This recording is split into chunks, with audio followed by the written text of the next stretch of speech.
रूस यूक्रेन युद्ध और ज्यादा फैलता दिख रहा है। यूक्रेन ने पहली बार भूमध्य सागर में रूस की शैडो फ्लीट के टैंकर पर ड्रोन हमला किया है। पुतिन ने जवाब की चेतावनी दी है। जेलेंस्की ने कहा कि यूक्रेन हारा तो पोलैंड खतरे में होगा। जेलेंस्की ने साफ कहा कि दुनिया के हर कोने में दुश्मन खतरे में होगा।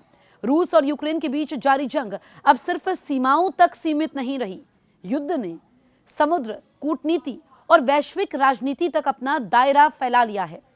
ताजा घटनाक्रम में यूक्रेन ने रूस की शैडो फ्लीट से जुड़े एक तेल टैंकर पर ड्रोन हमला किया है।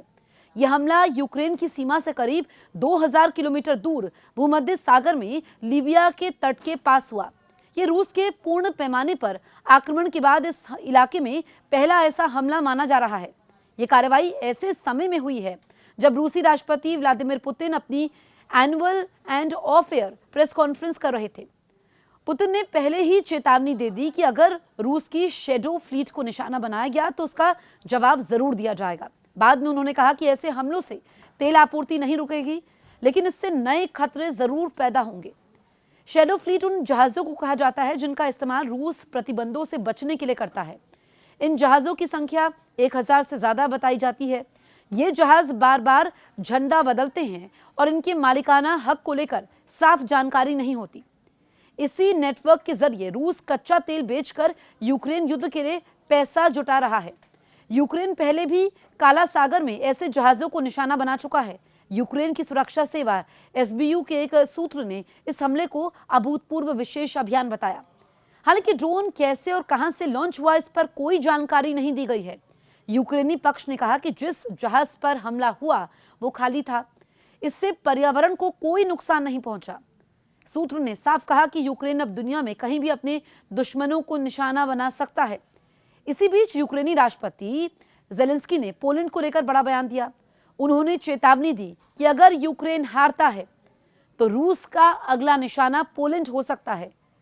पोलिश राष्ट्रपति कैरोल नवरोकी के साथ साझा प्रेस कॉन्फ्रेंस में जेलेंस्की ने कहा कि यूक्रेन और पोलैंड को एक साथ खड़ा होना होगा। उन्होंने पोलैंड को ड्रोन सुरक्षा और बाल्टिक सागर की निगरानी को लेकर सहयोग का प्रस्ताव दिया। जेलेंस्की की यह यात्रा इसलिए भी अहम मानी जा रही है क्योंकि पोलैंड में भविष्य में सत्ता परिवर्तन की अटकलें हैं। मौजूदा पीएम डोनाल्ड टस्क यूक्रेन के बड़े समर्थक हैं, लेकिन आने वाले वर्षों में राजनीतिक संतुलन बदल सकता है। दूसरी ओर अमेरिका ने रूस को लेकर एक अलग मोर्चा खोल दिया है। अमेरिकी विदेश मंत्री मार्को रूबियो ने कहा कि वेनेजुएला को लेकर रूस के साथ तनाव बढ़ने की अमेरिका को चिंता नहीं है।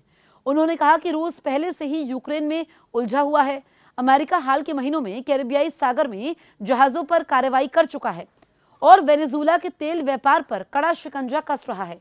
इन सब के बीच यूक्रेन शांति वार्ता की तैयारी भी कर रहा है। यूक्रेन की राष्ट्रीय सुरक्षा परिषद के सचिव रुस्तेम उमेरोव की अगुवाई में एक प्रतिनिधिमंडल ने अमेरिका और यूरोपीय अधिकारियों से बातचीत की है। इन वार्ताओं में युद्ध खत्म करने के लिए संभावित सुरक्षा गारंटी और भविष्य के पुनर्निर्माण पर चर्चा हुई। अमेरिका की ओर से यूक्रेन पर कुछ क्षेत्रीय समझौतों का दबाव बढ़ रहा है, जबकि रूस अब भी पूरे डोनबास क्षेत्र पर दावा कर रहा है।